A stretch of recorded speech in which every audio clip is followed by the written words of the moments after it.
সরকারি চাকরি এমন একটা জায়গায় নিয়ে গেছে যেখানে টাকা বানানো যায়, এখানে ক্ষমতা প্রয়োগ করা যায়, টাকা বানালে কিছু হয় না। পাওয়ারফুল যারা আসলে তাদের জন্য কোনো মেসেজ কিনা? না, আসলে বাংলাদেশে এখন এটা কোনো ধরনের মেসেজ বলে আমার কাছে মনে হয় না। কেউ আসলে কেয়ার করে না। এখন যা হচ্ছে, সবাই মনে করছে যে টাকা একটা পর্যায়ে এমন জায়গায় নিয়ে যেতে হবে যেই টাকার নিচে সবকিছু আসলে ঢাকা পড়ে যাবে, এরকম একটা মানসিকতা তৈরি হয়ে গেছে। আমরা মনে করছি বেনজিরের ঘটনা, আজিজের ঘটনা, এগুলো বোধহয় কোনো একটা বার্তা কাউকে দিচ্ছে। আজিজের ঘটনাকে আলাদা করেই রাখলাম, কিন্তু দেখেন একটা এডিশনাল ডিআইজি রফিকুল ইসলাম শিমুল সম্ভবত চাকরির মাত্র 10 না 12 বছর, তার 500 কোটি টাকা শুধু জ্ঞাত সাধারণ অভিযোগে পাওয়া যাচ্ছে। স্পেসিফিক ডেটা সহ এমনি বলেন, স্পেসিফিক ডেটা এত দাগ এত পাত্তাও দিচ্ছে না। 2000 সম্ভবত 15 সালে তার বিরুদ্ধে একবার একটা তদন্ত হয়েছিল, কিছু হয়নি। তখন বেনজির সাহেব ক্ষমতায় ছিলেন, বলা হয় ওই একই কোরের লোকজন। তাহলে এটা কোন পর্যায়ে গেছে দুর্নীতিগুলা? আমরা প্রায় দেখি রাজুকের একটা অঙ্কনবিদ কি পরিমাণ মানে রেখারেখি করে, অথরাইজ করে, তার নাকি কোটি কোটি টাকার ফ্ল্যাট। আমি নিজে একসময় রিপোর্টিং করতাম, আমি এরকম দেখেছি।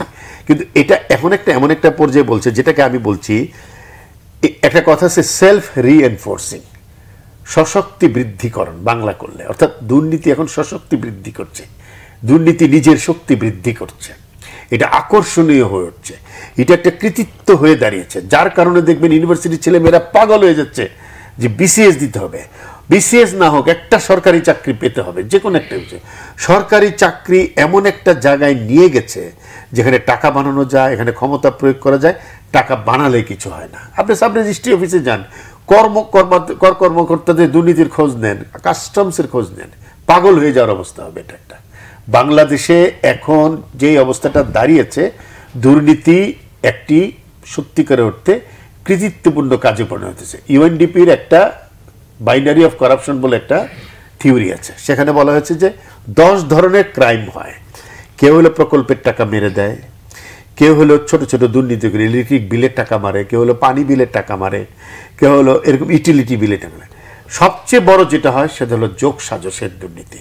ক্ষমতার মধ্যে যারা বসে আছে তার সাথে ব্যবসায়ী, রাজনীতিবিদ একটা নেক্সাস তৈরি করে যে যোগ সাজসের মাধ্যমে দুর্নীতি।